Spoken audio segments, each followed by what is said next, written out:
विवेक 19 साल का था। उसने कॉलेज जाना शुरू कर दिया था। टीनेज के लड़के की तरह ही उसके अंदर भी नए भाव शुरू हो गए थे। इस उम्र में लड़कियों के प्रति जैसे अट्रैक्शन महसूस होते हैं, वैसे ही वो भी महसूस किया करता था। यार सुनील, ये लड़की नई नई आई है क्या कॉलेज में? बड़ी हॉट है यार। तू ठंड के महीने में पैदा हुआ था क्या? है अबे, तुझे हर लड़की हॉट ही नजर आती बे। विवेक के दोस्त सुनील की बात सुनकर वहाँ खड़े उसके सभी दोस्त हंसने लगे। लेकिन वो कहते हैं ना कि हर बात की एक सीमा होती है। सीमा के बाहर कोई भी चीज बुराई का रूप अख्तियार करने लगती है। एक रात की बात है, बाहर बारिश हो रही थी और वो मोबाइल में कोई गाना देख रहा था। यार ये हीरो लोग का सही है यार, जब चाहे किसी भी हीरोइन के साथ रोमांटिक सीन कर लेते हैं यार। एक हम लोग हैं जिनकी जिंदगी में सूखा पड़ा हुआ है।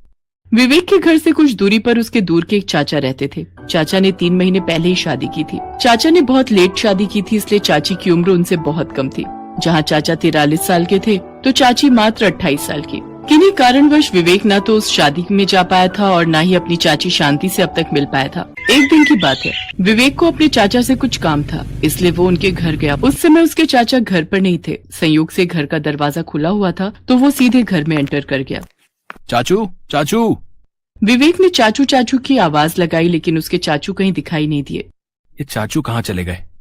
विवेक वापस घर लौटने वाला था, तभी उसके कान में एक मीठी आवाज सुनाई दी। सुनते हो जी? वो मैं बाथरूम में तौलिया लाना भूल गई, जरा मुझे तौलिया दे दो ना, वहीं टेबल पर रखा होगा। विवेक का दिल जोर जोर से धड़कने लगा। कांपते हाथों से उसने तौलिया उठाया और बाथरूम की ओर बढ़ चला। तभी उसके कानों में फिर से आवाज आई, अरे क्या हुआ जी, तौलिया नहीं मिला क्या आपको? विवेक बाथरूम के पास पहुंचा और उसने शांति को तौलिया दिया। शांति ने बाथरूम से अपना हाथ निकाला और तौलिया ले लिया। विवेक की नजर शांति के गोरे गोरे हाथों पर गई तो उसके दिल की धड़कन एक बार फिर से धड़ धड़ धड़कर करके धड़कने लगी। वो अपने ख्यालों में खोया हुआ था। तभी शांति हल्के भीगे बालों में बाथरूम के बाहर निकली। शांति ने एक अनजान लड़के को बाहर देखा तो वो डर गई। कौन हो तुम? इस तरह मेरे घर में कैसे घुस आए? मैं शोर मचाऊंगी। शांति चिल्लाने ही वाली थी कि तभी विवेक के चाचा वहाँ आ गए।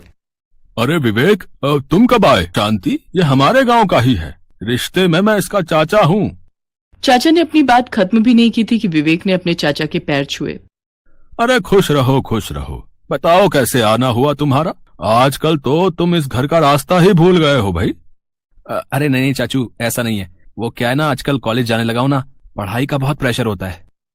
अरे प्रेशर लेकर पढ़ाई नहीं करने का, हंसते हंसते करने का है। और कोई डाउट हो तो सीधा मेरे पास आ जाना। मैथ्स ही लिया है ना तुमने? जी चाचू, मैथ्स ही है।